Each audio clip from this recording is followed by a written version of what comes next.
So I'm just gonna play, watching my eyes go away, watching my eyes go away,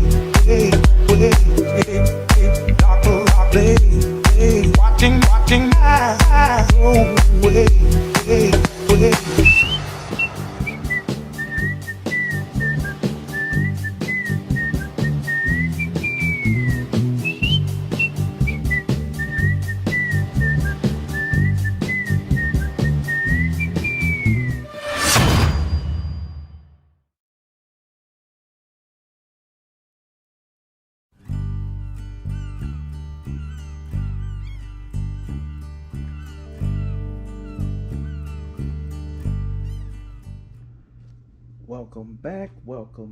Welcome back, YouTube family. Guys, we are back yet with another one. And remember I told you guys I was going to bring beer to the channel? Well, this is that video.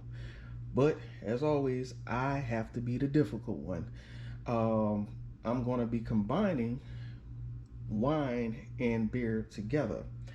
When you do that, you combine your grape must or your grapes, which I have here up in the back.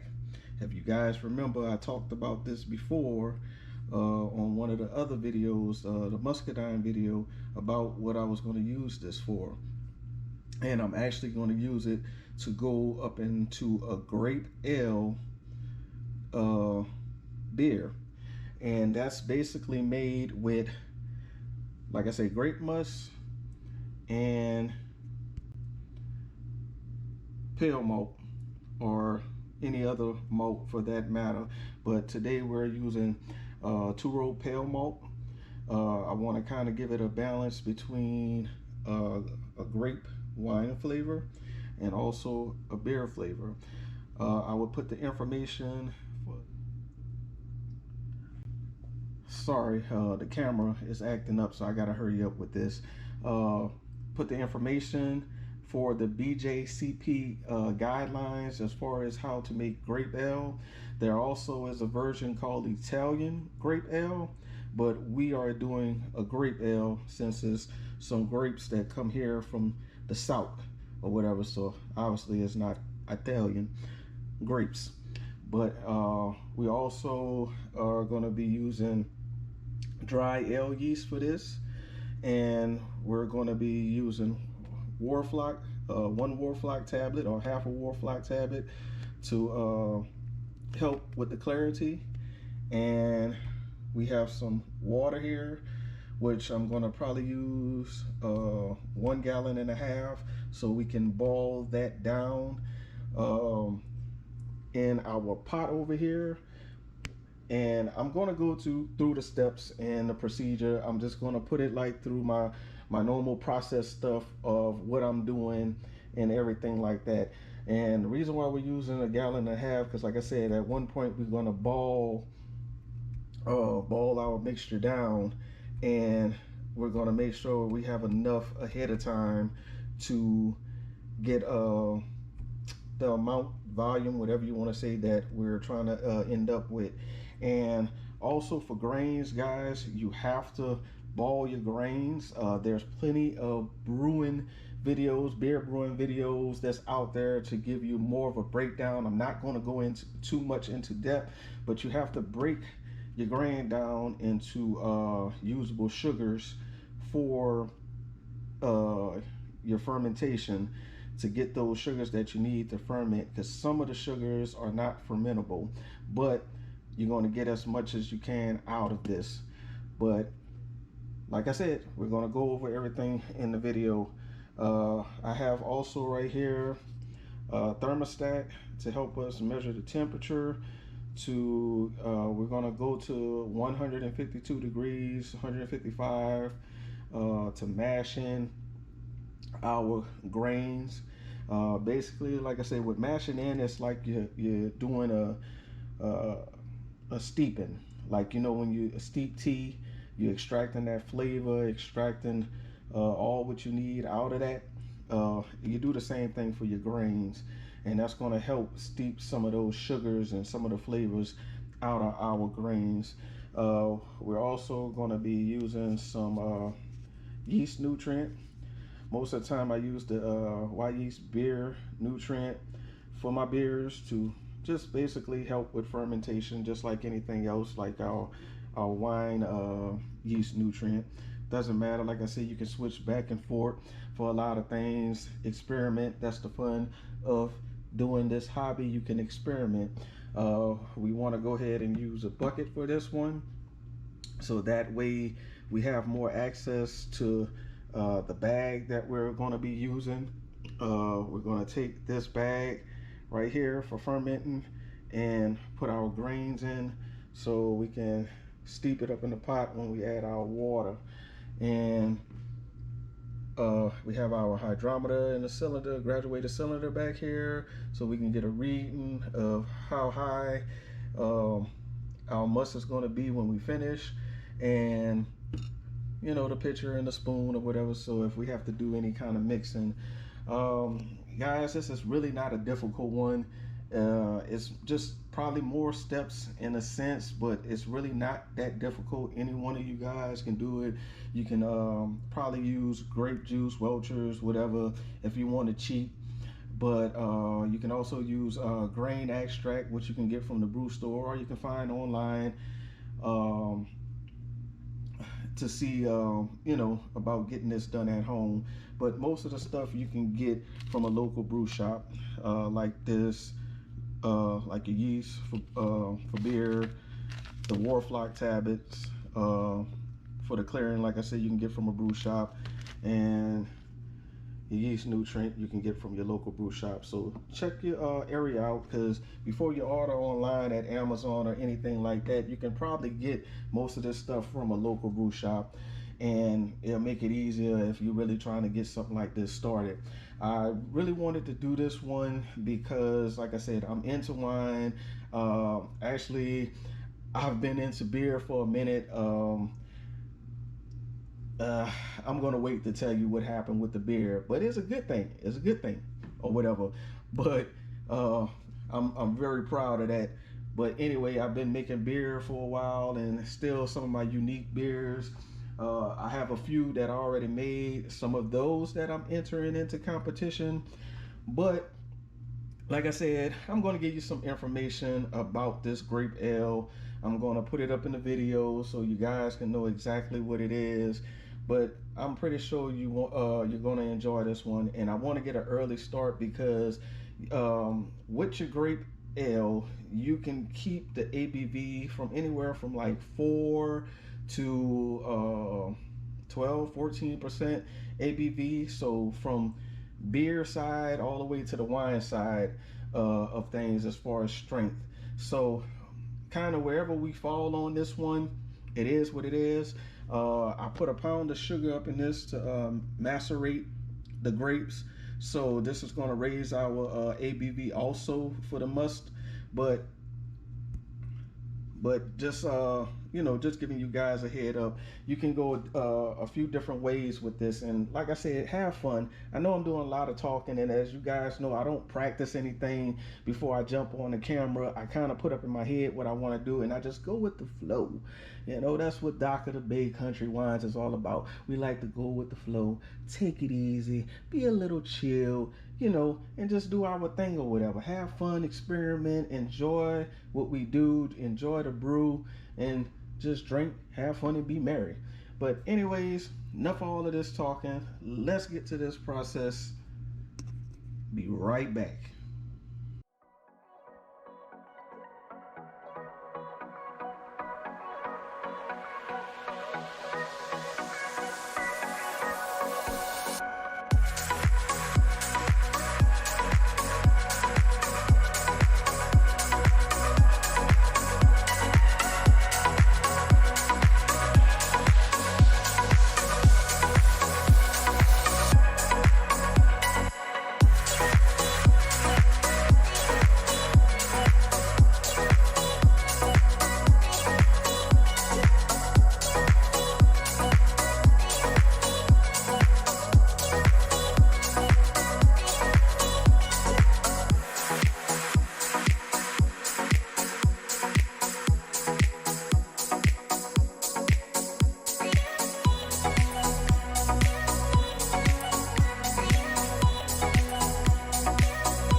guys, so we have gotten to the end of this. Basically, I went ahead, like I said, and strained off the pulp, and I know it kind of looked disgusting, but as you can see, most of the color has came out of the grape skins because we had let it sit up in that hot water, and pretty much it gave it all it can give it.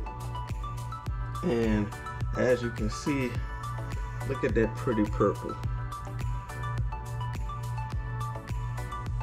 So it basically came up to right around here. I want to say what it is, 82, 84, 86, 88 ounces of fluid. So guys, like I said, we are going to top this up. I don't care too much about the ABV. Like I said, I gave you the range of where it should be, and it's anywhere from 4.5 to the 12 or whatever percent. So right now I'm going to stir this up, get a reading, and see what that reading is, and then I'm going to decide how much sugar to add. I don't want to make it too much on the wine end. I don't want it so to be too strong. I want a nice crisp light ale, something that's kind of refreshing. So I might tend to stay more towards that 4.5 mark, but like I said, I'm going to go ahead and get the hydrometer right quick, pour some of this in there, and we're going to get the reading, and I'm going to show y'all that reading and then decide how much sugar we're going to add, if any. Okay, so maybe it wind up extracting more sugar than I thought. Even topping it off to the 1 gallon from what we had, it still didn't dilute it as much as I thought. So it actually is going to wind up coming out to be pretty strong if it dries out almost completely, dropping down to a 1.000 whatever gravity. And right now we're at 1. I don't know if you guys can see it, but basically 1.070. It's going to be a strong grape ale, but once again, like I said, guys, it's no big deal. I'm just trying to see how this turns out as far as mixing grape and grains together to see how this grape ale is going to come out. Basically, my next step, I'm going to pour this back in here, and then we are going to talk a little bit about this dry ale yeast that we're going to be using. So I'll be right back.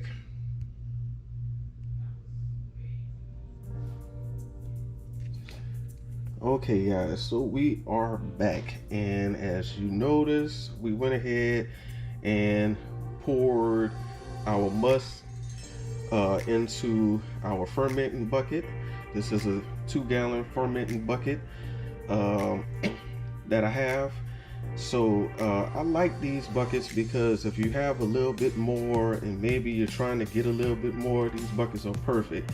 Yes, you have to worry about the top and possible oxidation, but I don't normally run into too many problems or situations that I have with that issue, especially since most of the time I have this completely sealed off with no problems.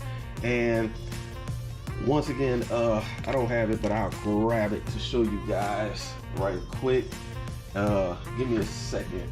I know y'all will be looking at this, but I just want to grab some right quick.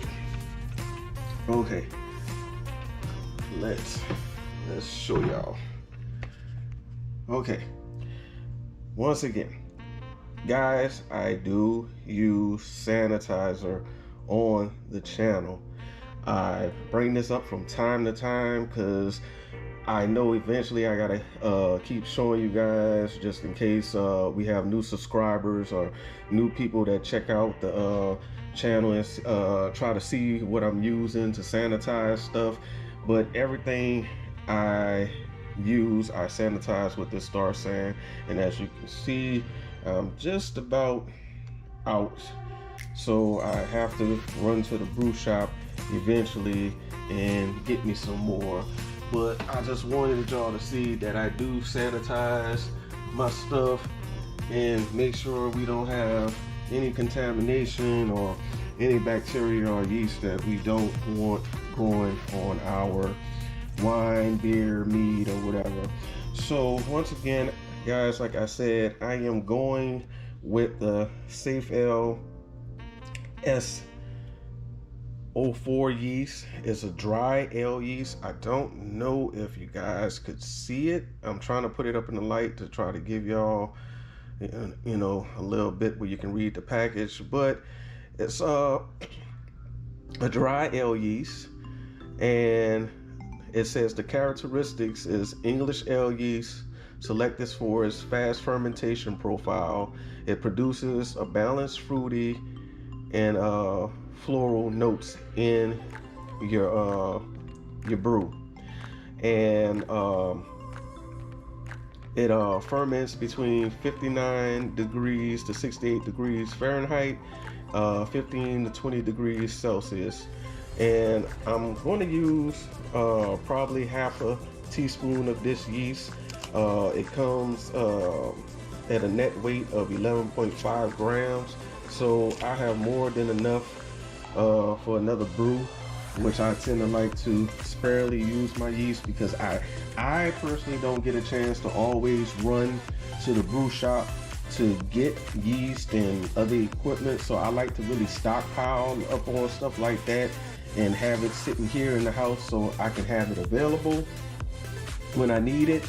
And yeah, so once again, this is going to work fine because it also have some of the qualities that or the characteristics, should I say, that they have up in the BJCP guidelines. So we're going to sprinkle half a teaspoon onto our must, and then we're going to give it a good shape.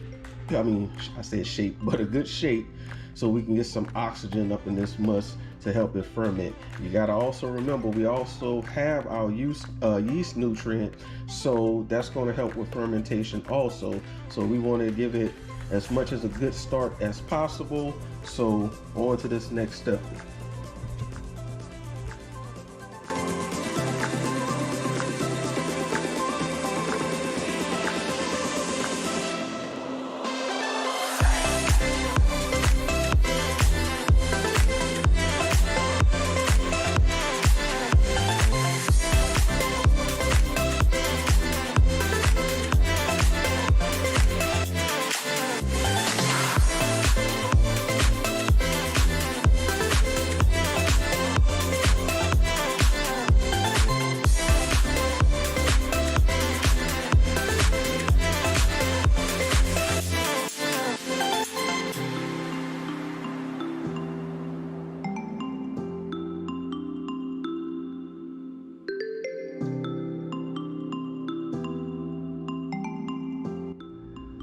Alright guys, I had to do some calculating.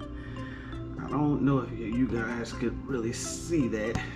I keep knocking against the cylinder, but we came in at 1.010 with a starting gravity of 1.070. So I did my calculation, guys, and the ABV on this is 7.88%. So we are at that higher end of the spectrum for a nice strong grape ale. And I smelled this already, guys. It smells pretty good. You get the combination of the red muscadine, purple muscadine, whatever you want to say, along with the grain, like the pale two-row that we use for the grain. So I just wanted to let you guys know where this is sitting at. This is going to be pretty strong. So what I'm going to do next is go ahead and take this 1.1 ounce of priming sugar, and I'm going to put it up in our other pitcher right here, and go ahead and slowly pour that inside of that pitcher and stir it up so we can go ahead and get to our bottling. But yeah, this is going to be a strong one, a real strong one, but it looked good and it smelled good. All right, I'll be right back once again.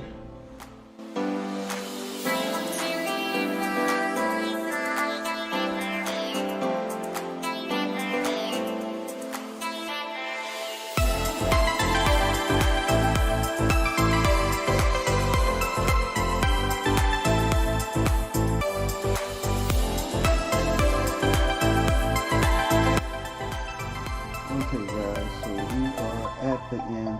As you can see, I got 6 16-ounce bottles out of this batch. This one here is like 32 ounces or whatever. Might be a little bit less, but I always package some away in one of these as a my Stein's sugarcane syrup bottle. They work real well for keeping beers for later if you want to sample out something to your family, friends, so on and so on, or whatever. But I always try to get a bottle so I can put away, you know, personal little stash so I can have, because sometimes with these bottles I go ahead and send them off to competition or whatever, because sometimes I do a small batch, that way I'm not making a whole lot or whatever. Yeah, at the same time it takes away from, like, well, you're sending it to competitions but you can only enter 2 of them, but it's not no big deal, because the good thing is I can always make this again and make a bigger batch if I like. I just want to see you know, what I get on my feedback of how it tastes and what the judges thought about it, and maybe what I need to do different or whatever. But like I said, 2023 was the year that I was gonna try to enter some competitions. But also right here, this little bottle, it's like a 10-ounce bottle, but as you can see, I didn't get it quite filled up, but I hope that when this does carbonate, that it'll get enough carbonation up in it. So this one I am using for the tasting video, bring you guys some form of tasting on this channel. I know you guys been waiting for the tasting of the wines, and it'd be like, well, how you get the beer done, beer tasting before the wine? Well, beer is kind of easy. Like most of your beers is like an easy turnaround. You can get a beer done pretty quick, but with the wines is a different story. Plus, I'm still trying to see if how I want to approach telling you guys what happened, because some stuff went down and it's just crazy. So I'm just still trying to figure it out as far as the tasting. But when we come back to the end of this very video, I'm gonna come with the tasting and let you guys know how this turned out.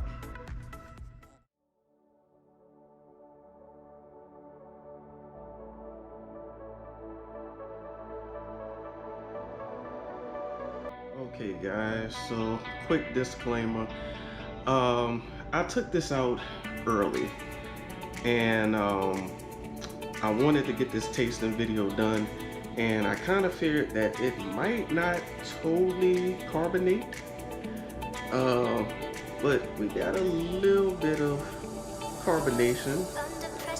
I don't know if you guys could really see, but we do have some carbonation up in this. And like I said, it finished, we started at a 1.070, it finished off at 1.010, and that gave us an ABV of 7.88. Like I said, you can still see, I mean, I have it up in the light, but you can see that we have some carbonation up in here, and it's not too much of a head, but I kind of expected that. I don't expect it not to have head, some head retention up in the other ones, because obviously I'm going to let them sit longer. Plus, like I told you, up in the bottle we had a lot of head space, but I think it came out pretty well. As you can see, that lovely color that we have is a combination of some purplish ruby highlights and little goldish tinge, which is very reflective of the style. But I'm about to go in and smell, and guys, like I said, I'm getting a smell of muscadine and some grains up in here. It doesn't smell like too much alcohol. I'm not getting any alcohol aroma notes or anything. I mean, this smells just like muscadine and a light grain scent, and I can't say the balance either which way or per se on this, but the muscadine is definitely coming through. I was kind of worried before that I wasn't going to get that muscadine scent from it based on the amount that I use, but I think it shined through pretty well. And like I said, to keep this short, I don't want to go on to be too long. Let's get us a little taste.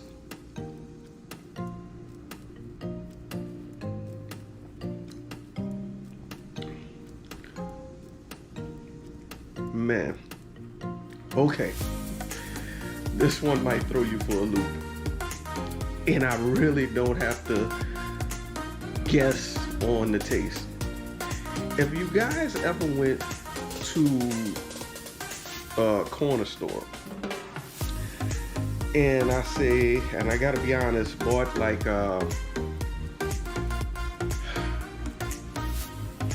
hold on.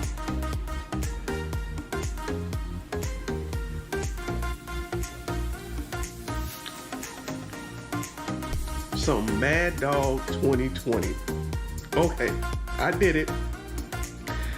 But Mad Dog 2020, this tastes like Mad Dog 2020. I can't say, well, I can. I can say it tastes like a light version of Mad Dog 2020. Crazy thing is, it's not terrible. You get this wine taste from it, whether you want to call it a cheap wine or whatever, and I guess I would have to leave it up to anybody else that wind up trying this or whatever, but you can't deny that it does have a wine flavor. Like I said, upon me tasting it, honestly, I don't have any bad aftertaste when you initially taste this. Like I said, that's what I'm getting on my palate, but it's like a light grape taste. I think with the pale malt grain that I added to this is giving it that flavor, I want to say, giving it that kind of flavor or whatever. But yeah, guys, I mean, and I am getting carbonation. It does have carbonation up in it. Like, I'm drinking this and it's very light and crisp.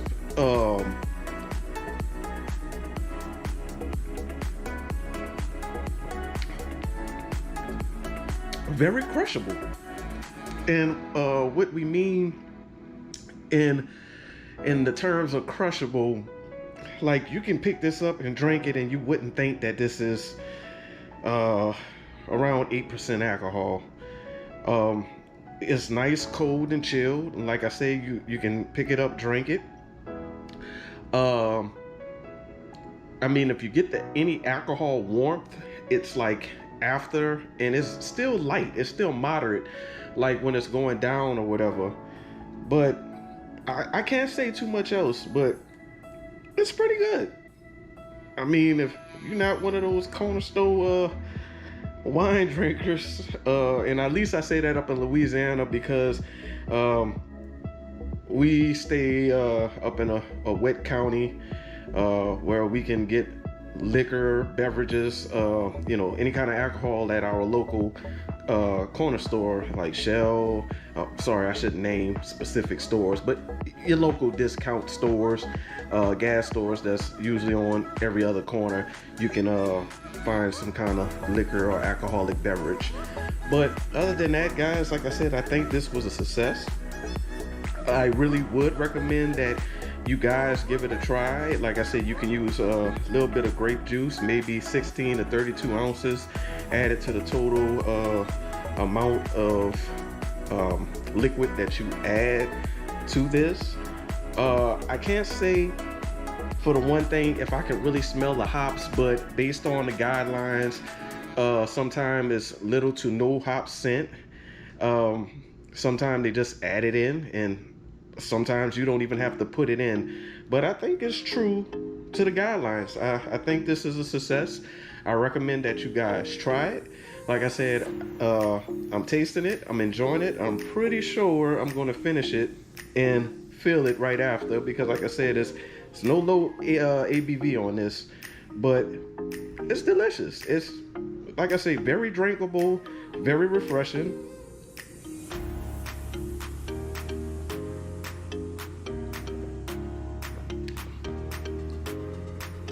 I think I did a good job, and I'm hoping that you guys give this a try.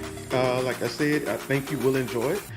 And once again, this is a Grape Ale made with grapes and grains. And if you want to stick to my recipe, I would recommend trying it out. And you guys could probably have the benefit of using the 2 pounds of grapes up front versus using the extra musk that I had left over from the original muscadine video. But this is good, guys. It really is. But anyways, it's not too much more else that I can say. Like I said, I really am enjoying this, and I'm gonna go ahead and finish it. You guys should definitely try it, and I'll see you on another video and see you on another beer brew. So love you guys, hope you enjoyed, and like I said, see you next time. Peace. Cheers.